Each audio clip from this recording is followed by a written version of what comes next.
उत्तर प्रदेश में योगी आदित्यनाथ के विरोधी योगी जी को बदनाम करने में लगे हुए थे और एक अफवाह फैलाई गई थी कि योगी जी से मोदी जी और अमित शाह नाराज हैं।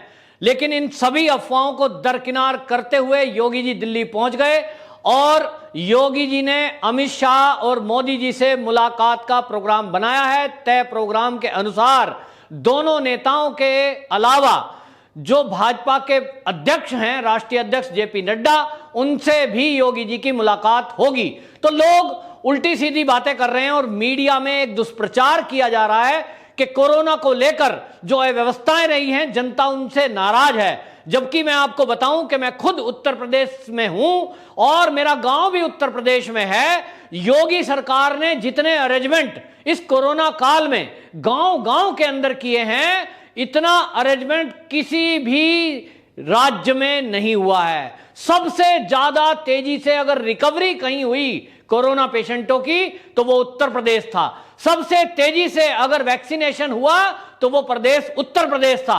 सबसे ज्यादा तेजी से अगर कहीं व्यवस्थाओं को संभाला गया, जब पूरे देश में ऑक्सीजन की मारामारी थी, पहला ऐसा राज्य उत्तर प्रदेश बना कि जहां प्रशासन के द्वारा ऑक्सीजन बांटी जा रही थी और वितरण की व्यवस्था की गई थी। यह बात अलग है कि अचानक से पेशेंट बढ़े तो पूरे देश में अफरा तफरी थी। लेकिन उसके बावजूद उत्तर प्रदेश में जिस तरह से शासन प्रशासन ने मिलकर और पुलिस की सहायता से, जिनका काम अपराध को रोकने का है, उन्होंने कोरोना को रोकने के लिए भी काम किया। दूसरी अफवाह फैलाई गई योगी जी के बारे में कि भाजपा के लोग नाराज हैं, भाजपा के कार्यकर्ता नाराज हैं, ब्राह्मण नाराज हैं और उनको लगता है कि ये जतिन प्रसाद कांग्रेस से आए हैं, ये ब्राह्मण चेहरा इसलिए लेके आए हैं बीजेपी वाले क्योंकि इस वर्ग को संतुष्ट करना है। जबकि आपको बता दूं, जो भी कोई कांग्रेस छोड़कर आया है या कल को कोई और आएगा, ये भाजपा ने ज्वाइन नहीं कराया, ये कांग्रेस में दुखी होकर अपनी इज्जत आबरू बचाने के लिए, वहां कोई इज्जत थी नहीं और इसलिए अपना अपमान वहां देख रहे थे, इसलिए कांग्रेस छोड़कर ये जितिन प्रसाद आए हैं। इसी तरह आसाम से हेमंत बिस्व शर्मा आए थे, इसी तरह बहुत सारे ज्योतिरादित्य सिंधिया आए थे, इनको लाया नहीं गया।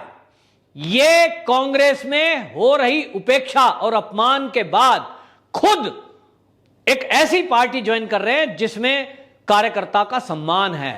और कोई ब्राह्मण चेहरा, मैं उत्तर प्रदेश से ब्राह्मण ही हूं, कोई उत्तर प्रदेश में ब्राह्मण नाराज नहीं है। यह केवल और केवल कोरी कल्पना और विरोधियों की अफवाह है योगी जी को बदनाम करने के लिए। योगी जी से सभी वर्ग के लोग खुश हैं। हां, ऐसे राज्य में जरूर राजनीतिक दल के कुछ लोग जरूर होते हैं, कोई किसी ना किसी पार्टी और विचारधारा के जुड़े हुए, उनका तो क्या कहना, वो हर एक पार्टी से हर राज्य में है। तो योगी जी का अमित शाह जी से मिलना, योगी जी का मोदी जी से मिलना, योगी जी का जेपी नड्डा जी से मिलना, ये नंबर एक तो इसीलिए है कि जो ये नाराजगी और गुस्सा बता रहे थे, ये ऐसा कुछ नहीं है। कोरोना के बाद जैसे ही राहत की सांस ली है सभी राज्यों ने, लगभग सभी राज्यों के मुख्यमंत्री जो भाजपा शासित लोग हैं वो आते हैं। और अभी पिछले दिनों उद्धव ठाकरे मिलके गए, महाराष्ट्र के मुख्यमंत्री, भाई वो क्यों आए मिलने के लिए, वो तो भाजपा के हैं भी नहीं, क्योंकि इस समय कोरोना नियंत्रण में है और जो काम पेंडिंग है, जो रुके हुए काम हैं, अपने अपने काम मुख्यमंत्री लेकर के प्रधानमंत्री के और गृह मंत्री के पास आएंगे ही। और इसलिए योगी जी का आना, हाँ एक बात जरूर है कि योगी जी ने इस कोरोना काल में उत्तर प्रदेश का जैसा अनाधुन, जिसको कहते हैं धुआंधार, ये जो दौरा किया है, हर जिले में गए, लगभग कई गांव में गए, शहरों में गए, हॉस्पिटलों में गए, उस दौरान उन्होंने सारे शासन प्रशासन और बीजेपी के लीडरों की भी निगरानी की, बाकायदा उनका एक रिपोर्ट कार्ड तैयार किया।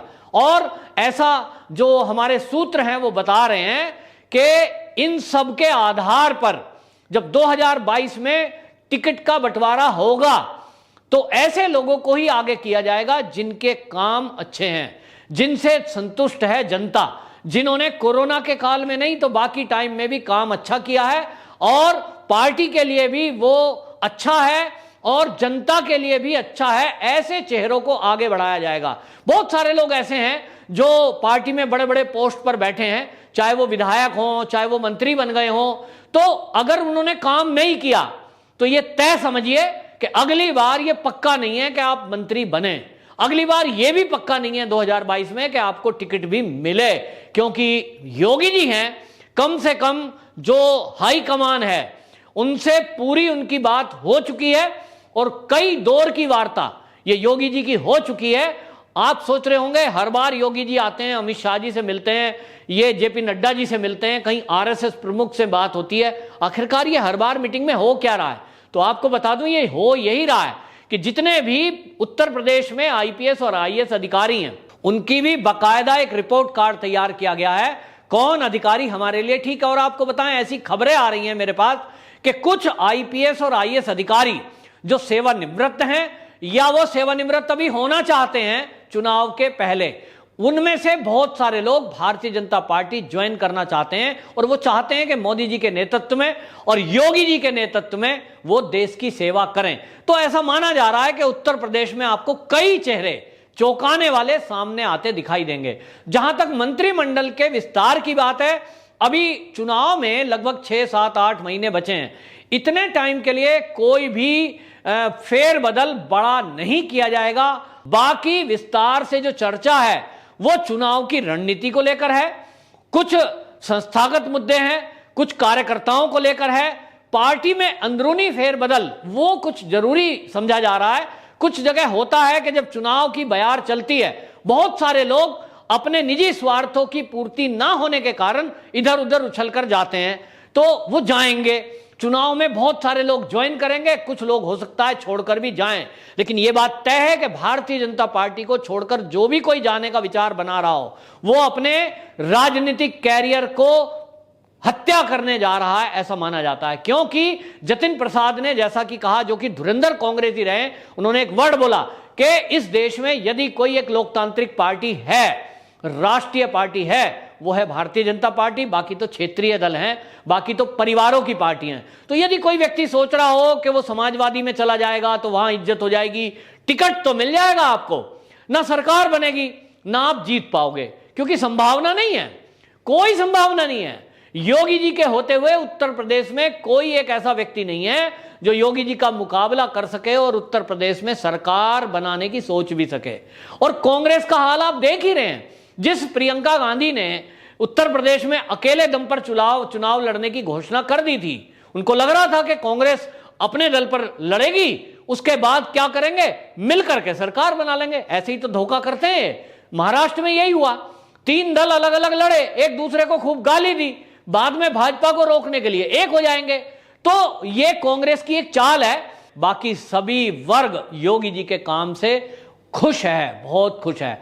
रही बात किसानों की, तो किसानों के लिए जो केंद्र सरकार ने किया है, एमएसपी को देने की बात की है और धान की फसल की आज ही घोषणा की है केंद्रीय कृषि मंत्री ने, उसके बाद किसानों में खुशी है। और किसान ये कहते हैं कि हम जहां रहते हैं हमारी खेती किसानी के लिए, उसके ज्यादा जरूरी है कानून व्यवस्था, उससे ज्यादा जरूरी है बहन बेटियों की इज्जत, उससे ज्यादा जरूरी है बदमाशों से मुक्ति, माफियाओं से मुक्ति। और योगी जी ने अपने कार्यकाल में यह किया है। तो किसानों को भी जो भड़काने की कोशिश करने का विचार कर रहे हैं, उन पर भी कार्रवाई होने जा रही है। और इसकी भी कार्य योजना बनाने के लिए योगी जी माना जा रहा है कि अमित शाह जी से मिले हैं, क्योंकि इस पर क्या किया जाए इसकी कार्य योजना बन रही है। और आगे आने वाले चुनाव में इतना तय है कि योगी आदित्यनाथ जी को फ्री हैंड दिया गया है और अपनी तरफ से एक रिपोर्ट कार्ड तैयार किया है। हर डिस्ट्रिक्ट वाइज इन्होंने कार्यकर्ताओं का और संगठन के तौर पर भी संगठन के लोगों ने यह कार्रवाई शुरू की है कि जो लोग अच्छे हैं, जमीन से जुड़े हुए हैं, कार्यकर्ताओं के बीच रहते हैं, और पूरे 5 साल के दौरान, ऐसा नहीं कि अब चुनाव आ रहा है तो अब तो आप बहुत लोग देखेंगे, कोई एनजीओ से जुड़ रहा है, कोई आपको गरीबों को सामान बांटता नजर आएगा, कोई जो है चैरिटी करते हुए सड़क पे नजर आएंगे। ऐसे बहुत सारे लोग आते हैं जब चुनावी मौसम आता है, जैसे बरसात में मेंढक निकलते हैं ना, ऐसे बहुत सारे लोग बरसाती मेंढक की तरह निकलकर आते हैं। लेकिन भारतीय जनता पार्टी का नेतृत्व और योगी आदित्यनाथ जी ऐसे लोगों पर नजर बनाए हुए हैं।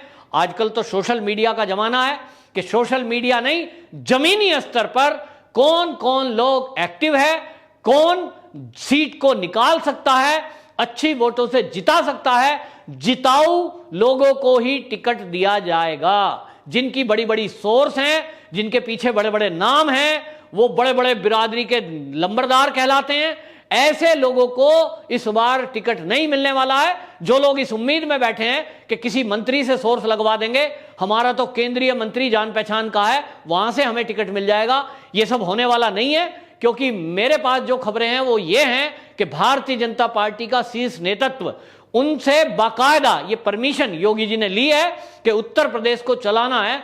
तो मेरे अकॉर्डिंग कुछ सलाह है और उस सलाह मशवरा के लिए ही केंद्र के साथ ये मीटिंग है, जो योगी आदित्यनाथ जी की मोदी जी के साथ, अमित शाह जी के साथ और जेपी नड्डा जी के साथ ये मीटिंग हो रही है। वंदे मातरम।